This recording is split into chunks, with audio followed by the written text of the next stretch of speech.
Hello guys, welcome to my channel Faiz drive. Guys, इस video में मैं बात करने वाला हूँ नेचुरली एस्पिरेटेड इंजन। आप कार परचेस करने जाते हैं, मोस्टली दो टाइप के इंजन होते हैं, नेचुरली एस्पिरेटेड इंजन और दूसरा होता है टर्बोचार्ज इंजन।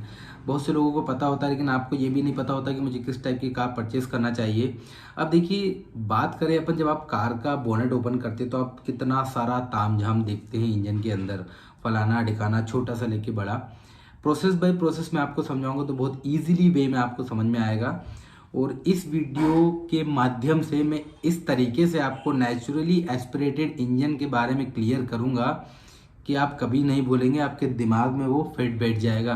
चाहे कोई बच्चा भी हो तो उसे समझ में आ जाएगा। इतना सिंपलिस्टिक वे में मैं आपको बताऊंगा क्या उसके नेगेटिव्स होते हैं, क्या फ़ायदा है, क्या नुकसान है, और लेना चाहिए या नहीं लेना चाहिए। देखिए, सबसे पहले अगर अपन बात करें नेचुरली एस्पिरेटेड इंजन, इसमें जो वर्ड यूज़ किया गया नेचुरली मतलब नेचुरल। सबसे पहले एक बात बता दूं मैं आपको, कोई भी जो इंजन होता है, चाहे बाइक का इंजन हो चाहे कार का इंजन हो, चलता है हवा, एयर और फ्यूल के मिक्सचर से वो चलता है, जाहिर सी बात है। तो इसमें नेचुरल तरीके से हवा आती है और एग्जॉस्ट से निकल जाती है, इसलिए इसको नेचुरली एस्पिरेटेड इंजन कहा जाता है। एग्जाम्पल के तौर पे, कोई भी इंजन को वर्किंग के लिए जो मेन कंपोनेंट होता है, सबसे पहले एक बात बताऊं, इंजन जैसे आपने सुना होगा 3 सिलेंडर इंजन होते हैं, 4 सिलेंडर इंजन होते हैं, सुना होगा आपने, कोई 3 सिलेंडर है, कोई 4 सिलेंडर है। तो सिलेंडर के भी 3 मेन कंपोनेंट होते हैं, एक होता है पिस्टन, एक होता है कनेक्टिंग रॉड, एक होती है क्रैंक शाफ्ट। अब क्या सिर्फ इससे आपका इंजन चल जाएगा? नहीं, बिल्कुल नहीं, इससे आपका इंजन नहीं चलेगा। इसके अलावा भी आपको ज़रूरत पड़ती है फ्यूल की, जाहिर सी बात है। फ्यूल सप्लाई की ज़रूरत पड़ती है, इनटेक की ज़रूरत पड़ती है, वॉल्व की ज़रूरत पड़ती है, इंजेक्टर्स की ज़रूरत पड़ती है, स्पार्क प्लग की ज़रूरत पड़ती है। अब एक नॉर्मल वे में ये वर्क कैसे करेगा नेचुरली एस्पिरेटेड इंजन, और आपकी गाड़ी को कैसे चलाएगा, वो मैं एक डायग्राम के थ्रू आपको समझाता हूँ, बिल्कुल सिंपल वे में। तो गाइस, ये देखिए, ये जो डायग्राम दिख रहा है, अब मेरे पास क्या बोर्ड वोर्ड तो है ही नहीं, लेकिन मैं आपको इससे बहुत अच्छे से इसको एक्सप्लेन कर दूंगा, ये मैंने ही ड्रॉ किया है। सबसे पहले मैं जो आपसे बात कर रहा था, सिलेंडर। सिलेंडर का वर्ड सुन के आप ये मत सोचिएगा गैस सिलेंडर होता है या ऐसा सिलेंडर होता है जो कार्स में लगता है। ये जो है पार्ट आपका, ये एक सिलेंडर है आपका, ठीक है। अब जैसे 3 सिलेंडर होते हैं, 4 सिलेंडर इंजन कहा जाता है, तो जितने सिलेंडर वाला इंजन होगा उतने सिलेंडर्स बढ़ जाएंगे। अब आती है पिस्टन की बात। तो ये जो पार्ट आप देख रहे हैं, ये है इसके अंदर पिस्टन। जो मैंने बात करी थी, 3 कंपोनेंट होते हैं सिलेंडर के। पिस्टन, ये है इसकी कनेक्टिंग रॉड, ये जो मैंने यहाँ लिख रखा है, और यहाँ जाएंगे आप, ये है क्रैंक शाफ्ट। तो एक्चुअल में क्या होता है, ये पिस्टन होता है इस सिलेंडर में अप डाउन, ऐसे अप डाउन। तो ये 4 बार अप डाउन होता है, उसी को स्ट्रोक कहा जाता है। जैसे अभी ये नीचे है, पहला स्ट्रोक, ये ऊपर जाएगा, दूसरा स्ट्रोक, ये वापस नीचे आएगा, तीसरा स्ट्रोक, और ये वापस ऊपर जाएगा, 4 स्ट्रोक। आपने सुना होगा 2 स्ट्रोक इंजन, 4 स्ट्रोक इंजन, तो वो स्ट्रोक इसी चीज़ को कहते हैं। वो भी मैं सिंपल वे में आपको एक्सप्लेन करके बताऊंगा। अब जैसे कि मैंने बात करी थी क्रैंक शाफ्ट और कनेक्टिंग रॉड। अब ये पिस्टन क्या रहता है, इससे एक रॉड कनेक्ट होती है जो इसको जोड़ती है क्रैंक शाफ्ट से। अब जाहिर सी बात है, पिस्टन ऊपर होगा तो रॉड भी आपकी ऊपर जाएगी, नीचे जाएगी, और वो इस क्रैंक शाफ्ट को घुमाएगी, तो जिसकी मदद से आपका पहिया घूमता है।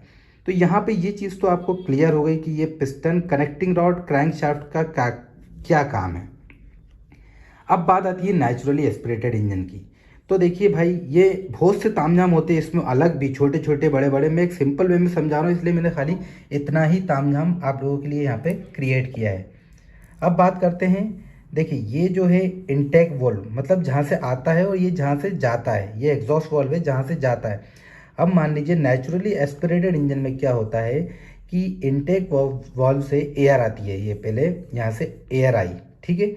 एयर आई, पिस्टन आपका अभी नीचे ही है, ये पहला स्ट्रोक चल रहा है आपका। पहला स्ट्रोक में यहाँ से एयर आई, उसी वक्त फ्यूल इंजेक्टर से, एक इंजेक्शन टाइप होता है, टिचक, यहाँ से फ्यूल अंदर आ जाता है। ये इनटेक वॉल्व होता है, ये होता है वॉल्व, ये खुलता है, यहाँ से फ्यूल आपका आ गया। इंजेक्टर का पाइप भी होता है, दूर भी लगा रहता है, बहुत तामझाम होते हैं। मैं आपको एक सिंपल वे में समझा रहा हूँ। यहाँ से एयर आई, और एयर जैसे ही आई उसके बाद फ्यूल इंजेक्टर जो है उससे वो छिड़क दिया, क्या छिड़क दिया, आपका फ्यूल, ठीक है। ये आपका पहला स्ट्रोक हो गया, ठीक है। अब दूसरे स्ट्रोक में, अभी पहले स्ट्रोक में पिस्टन आपका नीचे है, दूसरा स्ट्रोक में पिस्टन ऊपर की तरफ जाता है, ठीक है। मतलब एयर और फ्यूल, उसके जो मिक्सचर है उसको कंप्रेस करता है, समझ गए आप। मतलब दबाना, कंप्रेस करना मतलब उसको दबाना। पहले स्ट्रोक में तो दोनों इकट्ठे हो गए, एयर और फ्यूल। दूसरे स्ट्रोक में ये ऊपर गया, उनको इकट्ठा करके दबा दिया, मतलब उनको दबा दिया। अब तीसरे स्ट्रोक में इसका काम होता है, ये देखना आप, स्पार्क प्लग होता है।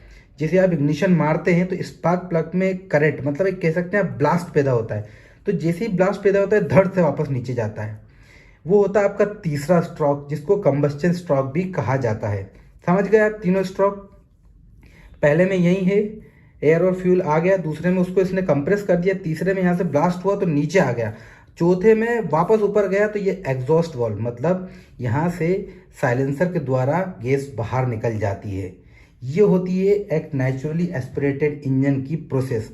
मतलब गैस यहाँ से बाहर निकल गई, मतलब आपका जो साइलेंसर है वहाँ से गैस बाहर चली गई। अब जो यहाँ से स्टार्टिंग में जो एयर आई थी वो नेचुरल तरीके से आती है, वो कोई भी फोर्स उसमें नहीं होता है। होप करता हूँ डायग्राम के थ्रू आपको क्लियरली समझ में आया होगा। तो गाइस ये प्रोसेस होती है एक नेचुरली एस्पिरेटेड इंजन की, जिसमें मैंने आपको स्ट्रोक भी बता दिए। अब जो स्ट्रोक मैंने बताया उसमें जो एक बार अपनी जगह पर रहता है, फिर दूसरा ऊपर जाता है, तीसरा ब्लास्ट होकर नीचे आता है, चौथा वापस ऊपर जाकर एग्जॉस्ट से बाहर निकल जाता है। वहीं अगर 2 स्ट्रोक इंजन होते तो इसमें खाली ये प्रोसेस 2 बार में होती है। जो 4 स्ट्रोक है उसमें 4 बार होती है। तो सिंपल सा क्लियर हो गया आपका स्ट्रोक क्या है। तो नेचुरली एस्पिरेटेड इंजन मतलब वो नेचुरल तरीके से जो हवा आई, उससे जितनी भी जो चीज़ें प्रोड्यूस हुई, एग्जॉस्ट से बाहर जो गैस निकल गई साइलेंसर के थ्रू, तो that is called naturally aspirated engine. अब देखिए बात आती है इसके फायदे क्या हैं। देखिए फायदे ये है कि एक बहुत ही ज़्यादा भरोसेमंद इंजन है, क्योंकि हर चीज़ इसमें हवा जो आ रही है वो किसी फोर्स से नहीं आ रही, कोई डिवाइस को यूज़ करके नहीं आ रही, नेचुरल तरीके से आ रही है। और दूसरा ये है कि इसका मेंटेनेंस कम होता है। मेंटेनेंस कम इसलिए होता है भाई क्योंकि इसमें वियर एंड टियर की कंडीशन नहीं होती। वियर एंड टियर की कंडीशन से मेरा कहने का मतलब है कुछ टूटना उखड़ना इस टाइप का नहीं होता है, क्योंकि कोई भी फोर्स कोई भी प्रेशर यूज नहीं किया जा रहा है इसमें। नेचुरल तरीके से हवा आई और वो निकल गई, और जो हवा निकल गई है वो भी निकल गई, दोबारा आने का चांसेस नहीं है। तो इसमें वियर एंड टियर की कंडीशन कम होती है, और इसी की वजह से इसका मेंटेनेंस भी बहुत कम आता है। मेंटेनेंस कम आता है, रिलायबल होता है, ज़्यादा टाइम तक चलता है। ठीक है। और दूसरी चीज़ कि इसमें कोई टर्बो वर्बो यूज़ नहीं होता है। ठीक है। टर्बो इंजन में आपको नेक्स्ट वीडियो में बताऊंगा क्या होता है। तो आपका टर्बो का खर्चा भी बच जाता है, टर्बो खराब नहीं होना, ये होना, और टर्बो लैग भी नहीं होता है। उसके बारे में मैं नेक्स्ट वीडियो में आपको बताऊंगा। टर्बो लैग भी आपको इसमें फील नहीं होता है। ये इसके पॉजिटिव पॉइंट्स हैं। अब मेन नेगेटिव पॉइंट की अगर अपन बात करें, जैसे कि देखिए भाई, टर्बो इंजन इसलिए इंसान यूज़ करता है कि पावर उसको ज़्यादा मिले। नेचुरली एस्पिरेटेड इंजन में आपको पावर कम मिलती है मुकाबले दूसरे इंजन के, क्योंकि जाहिर सी बात है इसमें कोई भी फोर्स यूज़ नहीं किया जा रहा है। एटमॉस्फेरिक प्रेशर जो है, मतलब एटमॉस्फेयर में जो इस तरह की एयर है वो उसमें नेचुरल तरीके से आती है, प्रोसेस होके बाहर चली जाती है। कोई भी प्रेशर कोई भी डिवाइस ऐसी यूज़ नहीं की जा रही है। तो इसमें जो पावर, ऐसा नहीं कि भाई बिल्कुल ही पावर मिलेगी ही नहीं, आप भैया पावर तो भरपूर मिलेगी, लेकिन मुकाबले दूसरे इंजन्स के इसमें पावर नहीं मिलेगी आपको उतनी जितना आप सोचते हैं। तो यही इसका एक नेगेटिव है और यही पॉजिटिव है। बाकी डायग्राम के थ्रू मैंने आपको समझाया। होप करता हूँ आपको मेरा समझाने का तरीका बहुत ईजी लगा होगा और आपको समझ में आया होगा। तो ऐसी इन्फॉर्मेशन आपको रेगुलरली मिलती रहे गाइस, इसलिए चैनल को सब्सक्राइब करिएगा, वीडियो को लाइक ज़रूर करिएगा। और सिर्फ मैं ऐसी इन्फॉर्मेशन वीडियोस नहीं बनाता हूँ, मैं ऑनरशिप रिव्यूज़ भी करता हूँ, कार्स के, बाइक्स के और मॉडिफाइड व्हीकल्स भी बताता हूँ। कार बाइक जो मॉडिफाइड व्हीकल्स है, अभी क्या रहता है ऑनरशिप रिव्यू इतना पॉसिबल नहीं हो पाता है कि हर दूसरे दिन पहले दिन मिल जाए अपने को, इसलिए ऐसे इन्फॉर्मेटिव वीडियोज़ भी आपको बना के देता रहूँगा। और स्टे ट्यून्ड, नेक्स्ट वीडियो भी आप देखिए। मैं नेक्स्ट वीडियो इसके बाद ही अपलोड कर दूंगा उस सेम डे में, जिसमें मैं बताऊंगा आपको एक टर्बो चार्ज इंजन क्या होता है। तो जब तक के लिए बाय बाय, और होप करता हूँ आपको वीडियो पसंद आया होगा। वीडियो पसंद आया तो वीडियो को लाइक करिएगा, चैनल को सब्सक्राइब ज़रूर करिएगा, ताकि ऐसी अमेजिंग वीडियोस आपको रेगुलरली मिलते रहें। Thank you so much guys for watching the video.